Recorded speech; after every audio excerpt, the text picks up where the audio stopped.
नमस्कार बच्चों, मैं रतनलाल एजुकेशन रिवॉल्यूशन डांड यूट्यूब चैनल पर आपका स्वागत करता हूं। जैसे कि हमने पिछली वीडियो में डिस्कस किया था गुलाम वंश के बारे में और वहीं से आगे वीडियो स्टार्ट होगा। पिछली क्लास में मैंने 2 क्वेश्चन पूछे थे और 2 बच्चों ने कमेंट भी किए हैं, बहुत अच्छा लगा सुन देखकर। वो क्वेश्चन थे कि दिल्ली सल्तनत का वास्तविक संस्थापक किसको कहा गया है।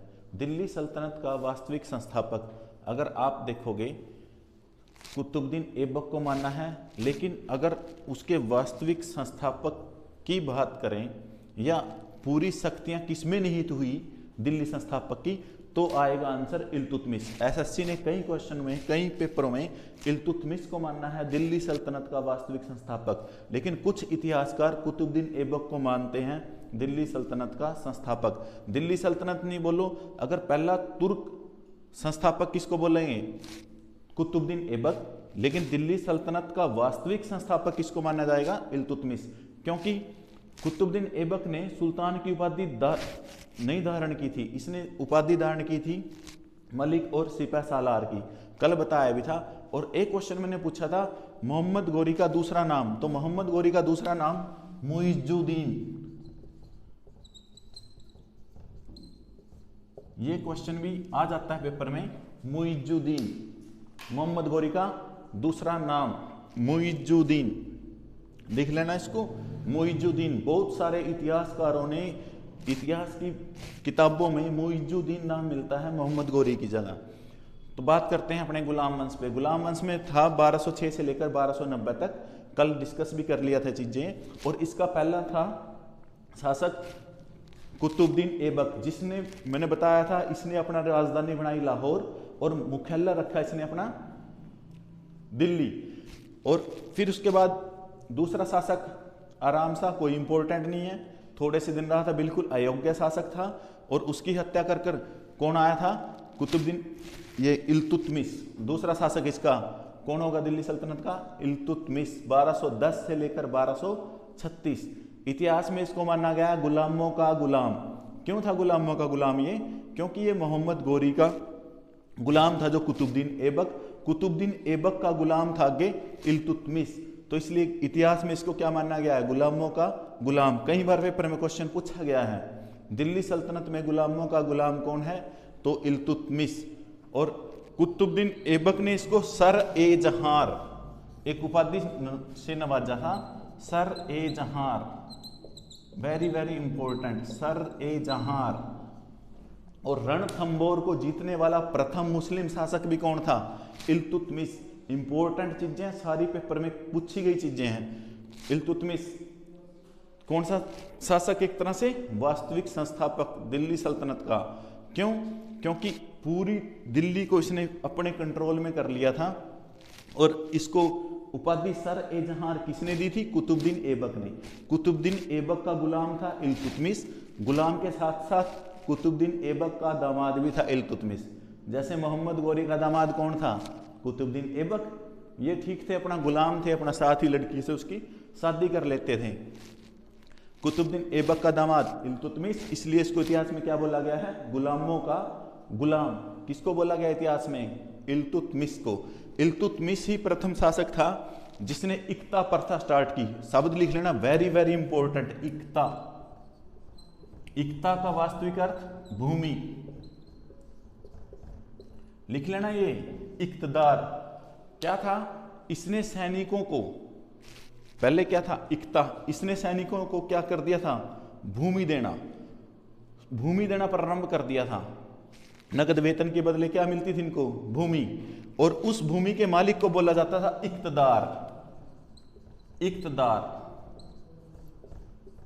जो भूमि लेने देने का काम करेगा वो क्या कहलाएगा? इक्तदार। तो इक्ता प्रथा किसने स्टार्ट की, किसने प्रारंभ की? क्वेश्चन आएगा पेपर में, तो किसने प्रारंभ की दिल्ली सल्तनत में? किसने स्टार्ट की? इल्तुतमिश ने। इल्तुतमिश ने स्टार्ट की थी इक्ता प्रथा। और इसने क्या लगाए? टकसाल, सिक्के चलाए इसने, चांदी का टंका, वेरी वेरी इंपॉर्टेंट, कई बार पेपर में पूछा गया चांदी का टंका। और तांबे का जीतल, जीतल लिख लेना। अगर जीतल आएगा तो इसका मतलब क्या है? सिक्का है। किसका सिक्का है? तांबे का। और ग्वालियर विजय के उपलक्ष्य में इसने अपनी बेटी इसकी एक बेटी थी और 2 बेटे थे। Razia Sultan, very very important. Razia के नाम पर क्या चलाए थे इसने? सिक्के भी चलाए थे ग्वालियर विजय के उपलक्ष्य में। और इन सिक्कों पर चांदी का टंका और तांबे के जीतल पर किसकी फोटो लगती थी? किसकी फोटो लगाई? शिव की नंदी और चौगान घुड़सवार। चौगान घुड़सवार बताया भी था। चौगान क्या था? पोलो। कल बताया था चौगान खेलते हुए मृत्यु हुई थी। कौन से शासक की मृत्यु हुई थी? कुतुबुद्दीन ऐबक की, पहले शासक की एक तरह से दिल्ली सल्तनत के। और इल्तुतमिश ने पहला शासक ये दिल्ली सल्तनत का जिसने सुल्तान की उपाधि धारण की। Very very important. इल्तुतमिश ने किसकी उपाधि धारण की? सुल्तान की। इससे पहले कुतुबुद्दीन ऐबक था, उसने सुल्तान की उपाधि धारण न करके मलिक और सिपह सालार की उपाधि धारण की थी। जो कुतुब मीनार, देखो कुतुब मीनार का निर्माण कुव्वत उल इस्लाम मस्जिद, भारत की पहली मस्जिद किसने बनवाई थी? कुतुबुद्दीन ऐबक ने। और कुतुब मीनार का निर्माण किसने करवाया था? स्टार्ट किया था, एक प्रारंभ किया था, इसकी बीच में मृत्यु हो गई थी तो उसको पूरा किसने करवाया? इल्तुतमिश ने। कुतुब मीनार से 3 क्वेश्चन याद रखना, 3 क्वेश्चन पेपर में आते हैं। कुतुब मीनार पर किसने बनवाई? तो कुतुबुद्दीन ऐबक ने। उसका निर्माण कार्य पूर्ण किसने करवाया? इल्तुतमिश ने। और चौथी मंजिल बिजली गिरने से ध्वस्त हो चुकी थी, वो किसने पूरी करवाई? फिरोज शाह ने। किसने करवाई थी वो? फिरोज शाह ने। वो भी आगे डिस्कस करेंगे, आएगा आगे इसमें। लेकिन 3 क्वेश्चन याद रखना इसके। पहला, कुतुब मीनार से कुतुबुद्दीन ऐबक, इल्तुतमिश, फिरोज शाह। कुतुबुद्दीन ऐबक, इल्तुतमिश, फिरोज शाह, तीनों याद रखना ये चीजें। इल्तुतमिश 1210 से 1236 तक। और इसने क्या क्या शुरू करवाया? सर ए जहार, देखो सर ए जहार की उपाधि किसने दी? कुतुबुद्दीन ऐबक ने। रणथंभौर पर विजय प्राप्त करने वाला पहला मुस्लिम शासक इल्तुतमिश। चांदी का टंका, तांबे का जीतल किसने शुरू करवाया? इल्तुतमिश ने। पेपर में पूछे, सारे पेपर में पूछे क्वेश्चन है। ग्वालियर विजय के उपलक्ष्य में रजिया नाम के क्या चला इसने? सिक्के। और इन सिक्कों पर किसकी फोटो थी? शिव की नंदी और चौगान घुड़सवार। चौगान घुड़सवार। और गुंबद निर्माण का पिता, भारत में गुंबद निर्माण का पिता। उससे पहले भारत में गुंबद नहीं थे। गुंबद समझते हो? बिल्कुल गोल सी छत, डाट लगा के छत बना देते हैं, देसी भाषा में बोलूं तुम्हें तो वो डाट लगा के छत बना देना क्या कहलाता है? गुंबद। गुंबद निर्माण का पिता भारत में किसको बोला गया है? इल्तुतमिश को। सुल्तानगढ़ी का मकबरा, भारत का पहला मुस्लिम मकबरा सुल्तानगढ़ी का मकबरा। वेरी वेरी इंपॉर्टेंट पूछने वाला क्वेश्चन है, बहुत अच्छा क्वेश्चन है, ये पूछेगा पेपर में। सुल्तानगढ़ी का मकबरा किसकी याद में? इसका बेटा था नासिरुद्दीन महमूद। नासिरुद्दीन महमूद, नासिरुद्दीन महमूद का मकबरा किसका बेटा था? नासिरुद्दीन महमूद, इल्तुतमिश का। और उसकी याद में कौन सा मकबरा बनवाया? सुल्तानगढ़ी का मकबरा, भारत का प्रथम मुस्लिम मकबरा सुल्तानगढ़ी का मकबरा। और 1236 में इसकी मृत्यु हो गई थी। 1236 में मृत्यु के बाद एक तरह से इसका बेटा था जो कि बिल्कुल अयोग्य शासक था, तो कुछ अमीरों ने मिलकर इसकी बेटी को एक तरह से सुल्तान घोषित कर दिया। और वेरी वेरी इंपॉर्टेंट, जिन्होंने घोषित किया था, एक बात भूल गया मैं इसके बारे में, इल्तुतमिश के बारे में, इसने एक 40 सरदारों की फौज बनाई थी। उसका नाम लिख लेना, इतनी बार पेपर में पूछी गई है, पता नहीं कैसे भूल गए, बहुत बार पेपर में पूछी गई है। तुर्कान ए चिहालगानी, चिहालगानी। लगभग एसएससी के हर एक पेपर में 2008, 9, 10, 11, 12, 13, 14, 15, 16 लगातार 8 साल क्वेश्चन पूछा गया तुर्कान ए चिहालगानी। कहीं जगह किसी बुक में मिलेगा चिहलगानी। तो एक ही बात है, 40 सरदारों की फौज। क्या थी ये 40 सरदारों की फौज? एक तरह से आज के टाइम में अगर भारत की बात करें, जैसे अपने यहां कौन सी है? रा। एक शब्द लिखा मैंने रा, ये आपके लिए होमवर्क है। रा की फुल फॉर्म बतानी है सभी ने, और रा क्या है ये बताना है। रा मैं बता देता हूं, खुफिया एजेंसी है, जैसे आईबी और रा, ये 2 शब्द लिखे मैंने, आईबी और रा। ये आपका काम है, इसकी फुल फॉर्म बतानी है, रा की फुल फॉर्म बतानी है, आईबी की फुल फॉर्म बतानी। दोनों क्या है? खुफिया एजेंसी। और दोनों में डिफरेंस क्या है ये बताना है। ये क्या है? इसमें रा तो होगी विदेशी मामलों के लिए, और आई भी है इंटरनल मामलों के लिए। अगर इंटरनल मामले में कोई खुफिया जांच करनी है किसी चीज की तो आई भी काम करेगी, अगर विदेशी मामले की जांच करनी है खुफिया से तो रा करती है बात।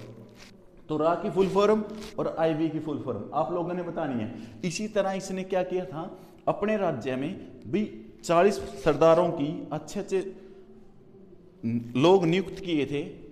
इसमें 40 सरदार, ऐसे 40 सरदार बनाए थे जो कि उसके खिलाफ राज्य में कोई षड्यंत्र तो नहीं चल रहा। मतलब क्या था, ये एक तरह सनकी था बिल्कुल इल्तुतमिश भी, तो उसको यही वहम था भी मेरे खिलाफ कोई षड्यंत्र तो नहीं कर रहा। तो ये 40 सरदार आके उसको खबर करते थे, रिपोर्ट करते थे भी वहाँ ये चीज़ है, वहाँ ये चीज़ है। तो क्या थी वो, एक तरह से खुफिया जांच, एक तरह से खुफिया एजेंसी। देखो उस टाइम भी इतिहास में कितना सोचा था इल्तुतमिश ने भी, क्या किया, एक तरह से सिक्के चला दिए, और सिक्के में भी क्या, टकसाल, एक तरह से टकसाल। आज भी अगर वन वर्ड सब्स्टिट्यूशन की बात करें, मिंट सुना हो किसी ने, जहां सिक्के छपते हैं इंग्लिश में वन वर्ड सब्स्टिट्यूशन में क्वेश्चन आता है मिंट, क्या बोलते हैं उनको, MINT, मिंट। टकसाल, टकसाल किसको बोलते हैं, जहां सिक्के बनते हैं। तो टकसाल स्थापित करने का श्रेय भी किसको जाता है इतिहास में, इल्तुतमिश। और सर ए जहार की उपाधि किसने दी थी, कुतुबुद्दीन ऐबक ने इल्तुतमिश को। ध्यान रखना, देखो इल्तुतमिश से कितने सारे क्वेश्चन बनते हैं। दिल्ली सल्तनत में वेरी वेरी इंपॉर्टेंट है इल्तुतमिश। देखो पहला तो पूछेगा ही पूछेगा, कौन सा वंश है, गुलाम वंश। गुलाम वंश का पहला शासक कौन था, कुतुबुद्दीन ऐबक। दूसरा शासक इल्तुतमिश, और तीसरी आएगी फिर इसमें रजिया सुल्तान। इल्तुतमिश की मृत्यु के बाद तुर्कान ए चीहालगानी, एक तरह से चीहालगानी 1236 से लेकर, अगर मैं बात करूं 1236 से आगे आगे जितने भी देखो गुलाम वंश के, कोई भी शासक नहीं आएगा। उसमें कौन करेगा, एक तरह से तुर्कान ए चीहालगानी, जो 40 सरदारों की फौज थी जो इसने बनाई थी इल्तुतमिश ने, यही भारत में क्या करेगी, राज्य करेगी। यानी दिल्ली सल्तनत में, भारत तो नाम लेंगे क्योंकि दक्षिण भारत अलग है थोड़ा सा, तो उसमें कौन राज्य करेगी, एक तरह तुर्कान ए चीहालगानी। 40 सरदारों की जो फौज किसने बनाई थी, इल्तुतमिश ने। तो रजिया सुल्तान को भी शासक बनाने में एक तरह से किसका हाथ है, इल्तुतमिश, इसका, तुर्कान ए चीहालगानी 40 सरदारों की फौज का। तो रजिया सुल्तान को गद्दी पर बिठाने का इनका मकसद था भी महिला को बिठाएंगे गद्दी पे एक तरह से और खुद राज करेंगे। लेकिन रजिया सुल्तान बहुत ही शार्प माइंडेड बोल सकते हैं उस टाइम की, एक तरह से भारत की प्रथम महिला शासक, मुस्लिम भी या हिंदुओं में भी लगा लो, हिंदू मुस्लिम किसी में लगा लो, प्रथम महिला शासक कौन थी, Razia Sultan. Very very important question, इतनी बार पेपर में पूछा गया क्वेश्चन है। रजिया सुल्तान 1236 से 1240 तक। लेकिन वही इसने भी अपने नजदीक किसको रखा, एक शब्द सुनोगे, याकूत खान। याकूत खान को घुड़सवारों का इसका हेड नियुक्त कर दिया, याकूत खान को, जिससे अमीरों में क्या लगी, एक तरह से चिंगारी लगी भी, ये इसके साथ ज्यादा ही संबंधित रहती है। तो इसलिए इसको वो ईर्ष्या करने लग गए थे तुर्कान ए चीहालगानी 40 सरदार भी। ये तो हम तो सोचते थे भी हमारे फेवर में काम करेगी, लेकिन ये क्या, ये तो अपने आप ही सारा कुछ डिसीजन लेती है। इसने पर्दा प्रथा को त्याग कर क्या किया, अपने लिए एक ड्रेस अलग से बना ली, कुबा और कुला। कुबा और कुला, कुबा टोपी और कुला पूरी ड्रेस थी, मतलब सूट को त्याग कर एक ड्रेसअप अपना बना लिया इसने, कुबा और कुला। बिल्कुल पर्दा प्रथा को त्याग कर मुस्लिम साथ, देखो मुस्लिमों में आज भी देखोगे पर्दा प्रथा बिल्कुल हद से ज्यादा है आज भी, पूरे का पूरा बुर्का टाइप लगा के रखते हैं ना जो, तो वो उसने उसको त्याग कर कुबा और कुला वस्त्र धारण करके और याकूत खां के साथ मिलकर बिल्कुल स्मूथली राज्य करने लगी थी। बिल्कुल न्याय प्रिय शासिका थी ये, एक तरह से बिल्कुल माइंडेड, जबरदस्त माइंडेड थी उस टाइम की, उस समय की।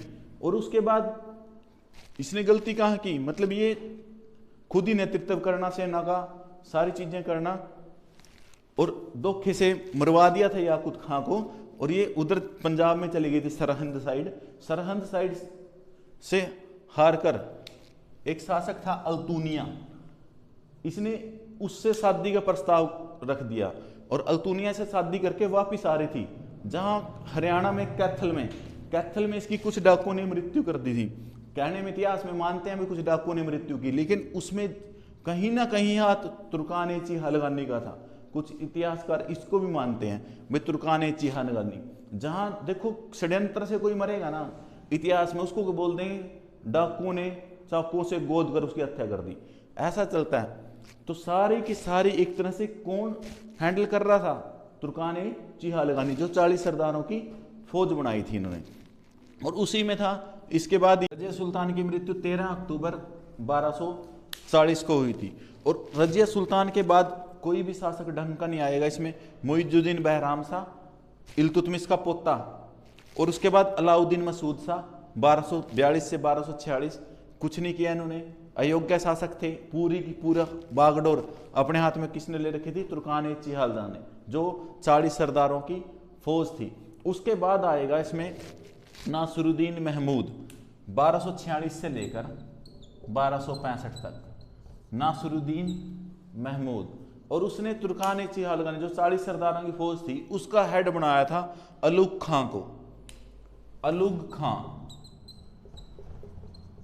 जिसने सारी कुछ अपने हाथ में लिया, दिल्ली सल्तनत को पूरे अपने उसमें किया। और अलुग खां ने अपनी बेटी की शादी किससे की थी? नासिरुद्दीन महमूद से, 1246 से 1265 तक। और 1265 में देखो इसका दामाद भी था ये अलुग खां का, उस नाम था इसका गयासुद्दीन बलबन, गयासुद्दीन बलबन। गयासुद्दीन बलबन ने अपनी बेटी की शादी किससे की? नासिरुद्दीन महमूद से। और ये बोला जाता भी इसको कठपुतली बना के रखा था गयासुद्दीन बलबन ने। और उसके बाद खुद सत्ता पर कौन आएगा? बलबन, 1265 से लेकर 1286 तक खुद सत्ता पे कौन बैठेगा? बलबन, 1265 से 1286 तक, 1265 से लेकर 1286 तक बलबन। बोर्ड पर लिखने के लिए जगह नहीं रही थी, इसलिए आपका टाइम सेव करने के लिए हमने क्या किया, वीडियो को पॉज किया और उसके बाद दोबारा किया भी आपका समय ना खराब हो। हम कोशिश यही रहती है हमारी कि किसी का भी एक मिनट भी ना खराब हो। समय की कदर करोगे तभी समय तुम्हारी कदर करेगा। ये चीज़ याद रखना, डिसिप्लिन ही सबसे बड़ी पूंजी है। और शिक्षा में तो डिसिप्लिन बहुत ही ज़्यादा ज़रूरी है। किसी भी जगह जाओगे डिसिप्लिन में ही रहना चाहिए, और डिसिप्लिन में रहोगे तब भी आगे कामयाब होगे। तो देखो गयासुद्दीन बलबन 1265 से 1286 तक। गयासुद्दीन बलबन दिल्ली सल्तनत का सबसे क्रूर शासक बोल सकते हैं इसको। इसने रक्त और लौ की नीति अपनाई, रक्त पिपासु भी बोल सकते हैं उसको, गयासुद्दीन बलबन को। रक्त एवं लौ की नीति क्या थी इसकी? अगर किसी भी गद्दार को अगर इसने देख लिया, क्या बोलता था ये? उसको उसका पीछा करके उसको मौत के घाट उतार दो, और कोई न्याय नहीं था इसका, सीधा ही मार देना। ये अपने आप को नियाबते खुदाई, ईश्वर द्वारा प्रदत्त बताता था। जिल्ले इलाही, जिल्ले इलाही भी बताता था अपने आप को, खुद को। ये सिजदा भी सारे के सारे लोग क्या करो, घुटनों के बल बैठ के, जब भी मैं आऊं दरबार में तो सारे के सारे क्या करेंगे? घुटनों के बल बैठकर सिर नीचे करके प्रणाम करेंगे। पैबोस, देखो शब्द याद रखना, नियाबते खुदाई, जिल्ले इलाही, सिजदा, पैबोस। पैबोस क्या था? पेट के बल लेटकर, पेट के बल लेटकर सुल्तान को प्रणाम करना, उसके पैरों को चूमना, ये था इसका। तो ऐसे ऐसे शासक क्या थे? देखो बिल्कुल निर्दयी शासक था। और इसकी निर्दयता का वर्णन इस बात में मिलता है कि ये बोलते हैं कि इसने अपने दामाद को, अलाउद्दीन मसूद शाह था जो, अलाउद्दीन मसूद शाह के बाद कौन था? नासिरुद्दीन महमूद, नासिरुद्दीन महमूद 1246 से 1265। बस ये नाम मात्र का शासक था। सारी की सारी वास्तविक शक्ति किसके पास थी? बलबन के पास। और बलबन को अलुग खां की उपाधि किसने दी थी? नासिरुद्दीन महमूद ने। पूरी की पूरी सेना का मालिक कौन था? ये बलबन।